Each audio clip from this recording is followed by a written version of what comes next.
Aling Sonya, pabili po ako. O, Bebang, anong bibilin mo? Ano kayang bibilin ko rito? Ay, ayun! Dami mo! Gusto ko yun! Kasi hindi ko pa ito natitikman! Aling Sonya, magkano po itong gummy worm? Piso isa lang, Bebang. Magkano bibilin mo? Piso isa? Ang mura naman. Aling Sonya, bibili po ako ng 20 pesos na gummy worm. Okay, wait lang. Kukunin ko.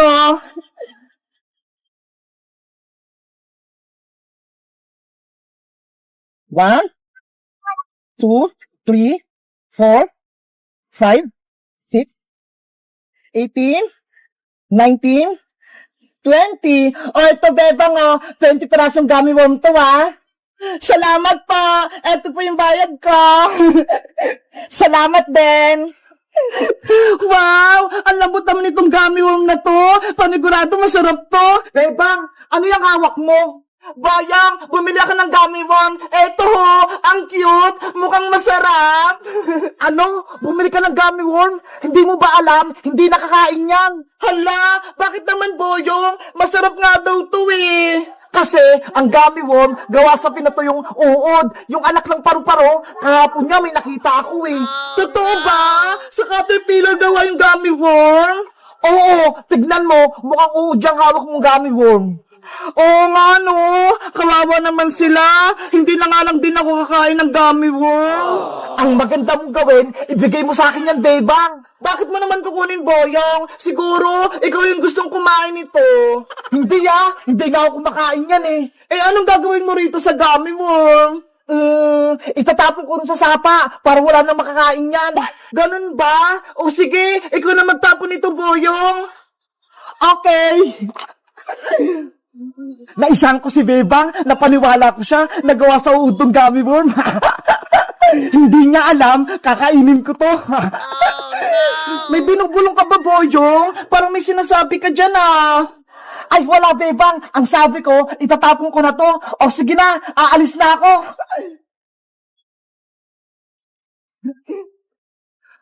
Ayun, wala na si Bebang. Hindi niya na ako makikita. Kakainin ko na tong gummy worm.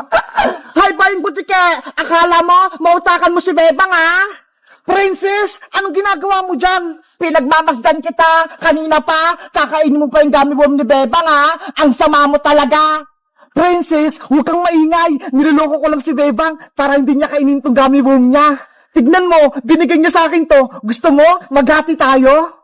Idadami mo pa ako sa kalokohan mo? Akin na yan! Hoy, Princess! Akin yan! Bebe! Si Bayang Butike, hindi makakatikim ng gummy worm! Ano ba yan? Ito lang natira sa akin. Bebang! Napawi ko na yung gummy worm mo mula kay Boyong! Princess! Sabi ni Boyong, gawa daw sa uod yan! Sinungaling lang si Boyong! Gusto niya, siya lang kakain nito! Eto na, Bebang, ibabalik ko na sa'yo! Ayoko na kainin yan, Princess! Baka gawa sa Caterpillar yung gummy worm eh! Pagkain talaga to, Bebang! Tignan mo, kakainin ko! Ang sarap-sarap! Ang tamis-tamis! Tignan mo! Guys, nakakain na ba kayo ng gummy worm? Sabi kasi ni Boyong, gawa daw to sa uod. Totoo ba? Mag-comment lang kayo kung nakakain na kayo nito. Bye-bye!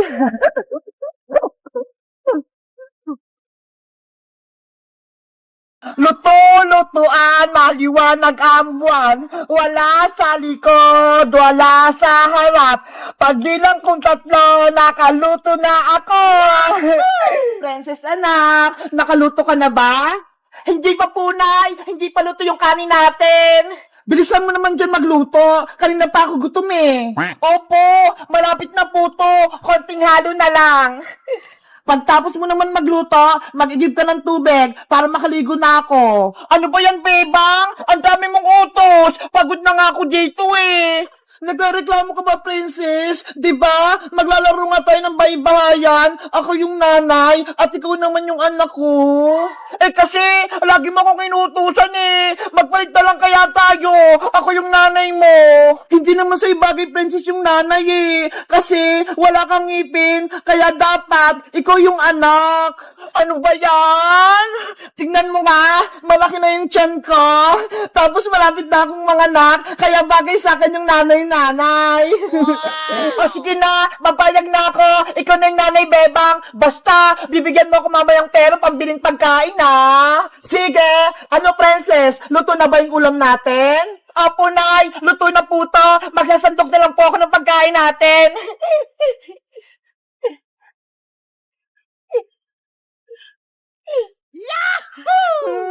Ang bango ng ulam. Excited na akong kumain.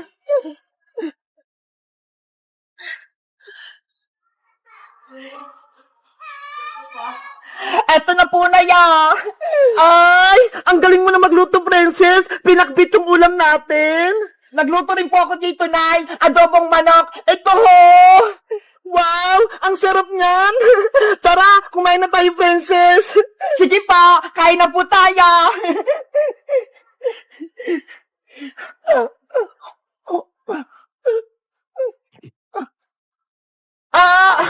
Princess! Yung tiyan ko! Masakit!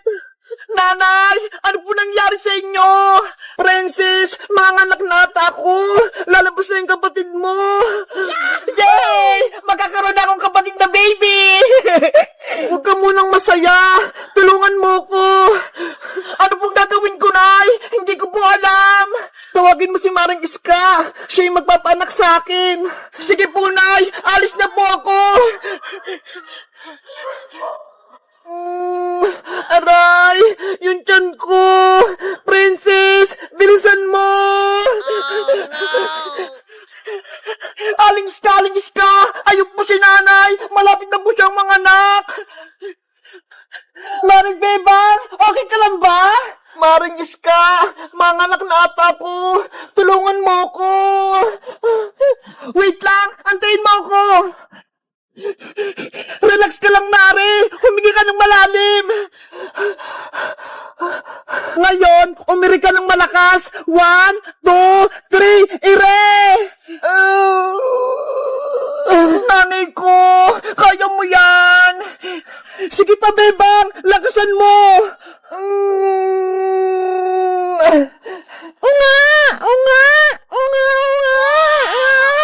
Maring Bebang! Lumabas na yung anak mo! Yahoo! May kapatid na ako! Ang cute-cute niya!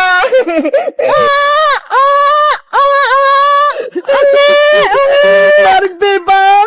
Lumabas na yung anak mo! Gumising ka na! Princess! Si nanay mo! Hindi na gumagalaw! Nanay! Oh no! Hindi niya kinaya yung pag-iri. Kawawa naman si Maring Bebang. Wala na siya. Iniwan niya yung baby niya. Hindi pwede. Buhay pa si nanay. Nanay Bebang, wag mo akong iwan.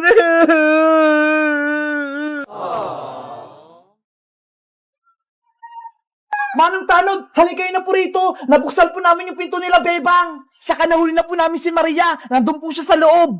Nasa si Maria, Boyong, para madala ko na siya sa barangay. Bebang, yuhu, ilabas mo na si Maria. Nandito na si Barangay Tanod. Bebang, sabihin mo kay Manong Tanod, huwag niya akong hulihin. Diba, may kasalanan ka sa akin, Maria. Dapat pagbayaran mo yun. Sorry na, Bebang. Hindi ko na ulitin. Hindi na rin kita guguluhin. Totoo ba yun, Maria? Magbabago ka na? Oo, Bebang. Promise ko yan. Magpapakabait na ako. Basta huwag mo kong ipapahuli kay Manong Tanod, ha?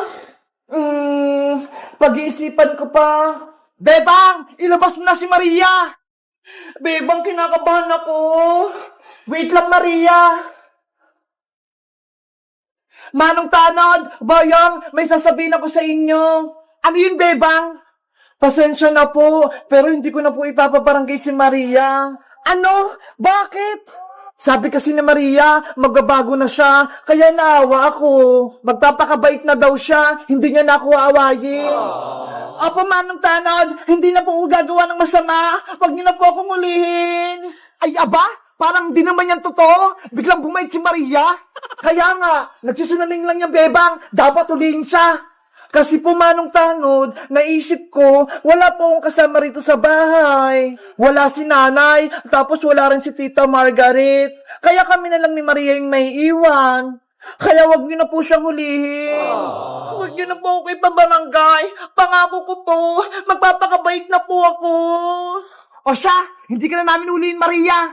Pero Manong Tanod, masama yung ugali ni Maria. Boyong, bigyan pa natin ng isang pagkakataon si Maria. Kung nagkasala siya, patawarin natin. Ano ba yan? Hindi pa mahuli si Maria?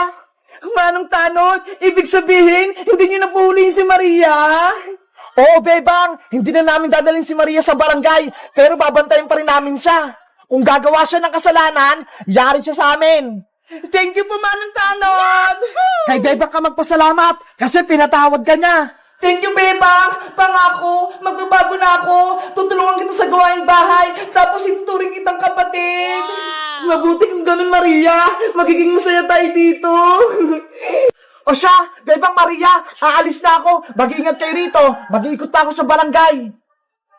Apa, Manong Tanod, mag-iingat rin po kayo. Ikaw, Maria, kapag may masama kapag ginawa kay Bebang, ako yung huli sa'yo. Naiintindihan mo? Oo po, Yung. Naintindihan ko. Sana maging magkaibigan din tayo kasama si Princess pati si Iska. Naku, ayoko sa'yo, no? Masama yung ugali mo. Eh, wag. Kayong dalawa, para kayong aso't pusa. Lagi kayong nag-aaway. O siya, Bebang, aalis na ako. Mag-ingat ka dyan kay Maria, ha? Bye-bye, Bayang.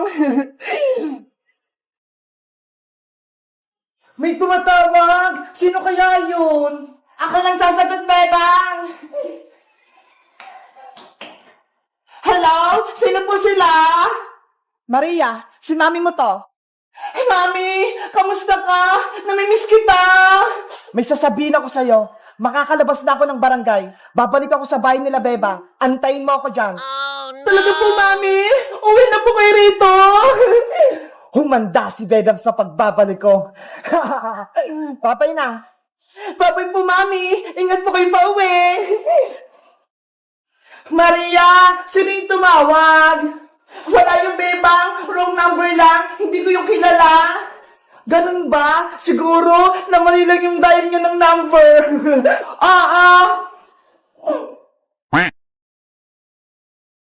Guys, si Maria, pinatawad ko na, kaya siya na yung kasama ko rito sa bahay. Kaso, may tumawag sa telepono kanina, pero sabi ni Maria, hindi niya daw kilala. Kilala niyo ba kung sino yung kausap ni Maria? Mag-comment lang kayo para sa part 11. Bye-bye!